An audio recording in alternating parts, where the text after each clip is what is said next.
Magandang hapon, Pilipinas. Narito ang latest kay Bagyong Quiapo. Kaninang alas 2:10 ng hapon ay naglandfall ito sa Camiguin Island, Calayan, Cagayan at kasalukuyan nasa katubigan po yan ng Calayan o ng Camiguin Island, Calayan, Cagayan. Taglay ang lakas ng hangin umaabot sa 85 kilometers per hour near the center at gustiness na umaabot sa 115 kilometers per hour. May kabilisan ng kanyang pagkilos 30 kilometers per hour west-northwestward. Sa makikita nga po natin, patuloy po itong nananalasa ngayon sa malaking bahagi ng Northern Luzon at ilang bahagi ng Central Luzon. Sa mga nakalipas na oras ay lalo pa po itong lumakas o nag-intensify pa habang binabaybay nito o habang ito ay dumadaan sa extreme Northern Luzon. So ibig sabihin nakita po natin na walang gaanong naging epekto or naging influence yung maliliit na landmass po natin dito dahil hindi po ito ganong naging kasignificant sa kanyang intensity sa paghina po niya. Maliban po dito sa bagyo ay meron pa po tayong habagat na minomonitor at prevailing pa rin yan sa natitirang bahagi pa po ng ating bansa. At yung habagat, yan yung nagdudulot ng maulap na papawirin at may mga katamtaman hanggang sa malakas na pag-ulan, lalong-lalo na po sa westernmost portion of the country. Sa latest track na ipinalabas po natin dito kay Bagyong Quiapo, makikita nga po natin na sa mga susunod na oras ay dadaan pa po ito sa mga natitirang isla ng Babuyan Islands before finally exiting the area of responsibility ngayong gabi o kaya naman ay bukas ng madaling araw. So medyo mapapaaga po ang paglabas nito sa ating area of responsibility. Pero kahit na po ito ay nakalabas na ng ating PAR, ini-expect natin na posible na may signal pa rin ang ilang bahagi ng Northern Luzon dahil hagip pa rin ito ng radius ng bagyo at bukod dyan ay may influence pa rin tayong nakikita, may magiging influence pa rin po siya dito sa southwest monsoon o habagat. At yung habagat, yan po yung magdudulot pa rin ng mga pag-ulan sa kanlurang bahagi ng ating bansa hanggang weekend.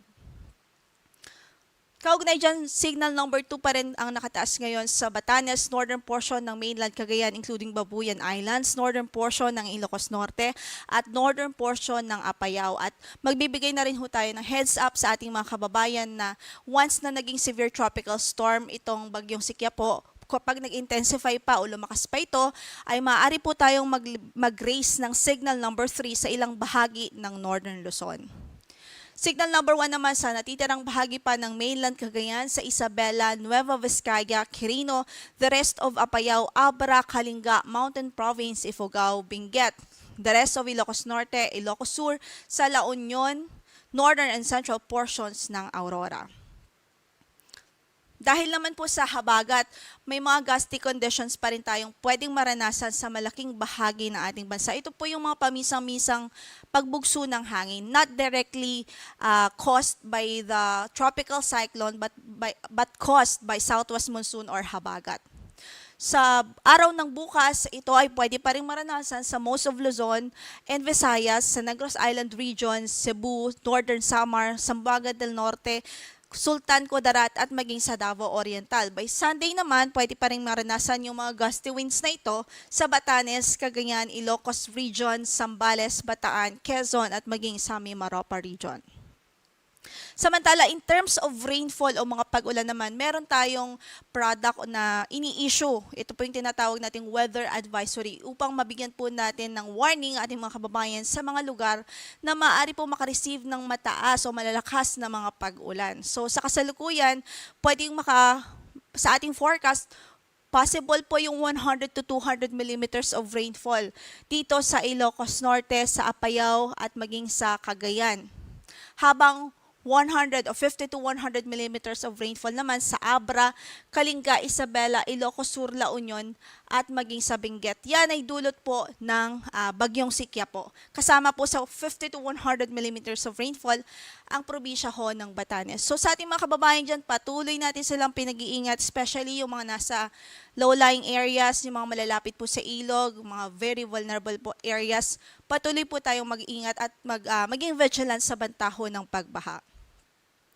Samantala dahil sa habagat, 50 to 100 millimeters of rainfall din ang maaari pong maranasan dito sa Zambales, Occidental Mindoro, Palawan, Antique, Iloilo, Guimaras at maging sa Negros Occidental. By tomorrow, Possible pa rin po yung mga malalakas na pag-ulan, partikular ang 50 to 100 millimeters of rainfall dito sa Zambales, Bataan at maging sa Occidental Mindoro. Ito naman po ay dulot ng habagat. Kasalukuyan meron pa rin tayong gale warning na nakataas sa ilang bahagi ng Northern Luzon. Partikular ho dito sa Batanes at Babuyan Islands, 3.1 to 5.5 meters. Ganun po kataas ang alon na pwedeng maranasan doon. Kaya't napakadelikado ho yan. Kaya't kung maaari po, ating advice talaga hindi po pwede na pumalaot yung maliliit na sasakyang pandagat dahil very dangerous po ito sa kanila. Samantala, 2.8 to 4.5 meters naman na alon ang pwede pong maranasan sa Cagayan at maging sa Ilocos Norte. Yan muna ang latest mula dito sa Pag-asa at sa kasalukuyan po ang ating forecast dito sa Metro Manila ay cloudy po tayo o mostly cloudy, maulap po at anytime ay pwede pa rin hong makaranas ng mga bugso ng ulan dahil po sa habagat. Gayon din sa ilang bahagi pa po ng ating bansa. Yan muna ang latest mula dito sa Pag-asa. Ang next bulletin po natin will be issued at 8 p.m. Mamaya lamang ho yan. Maraming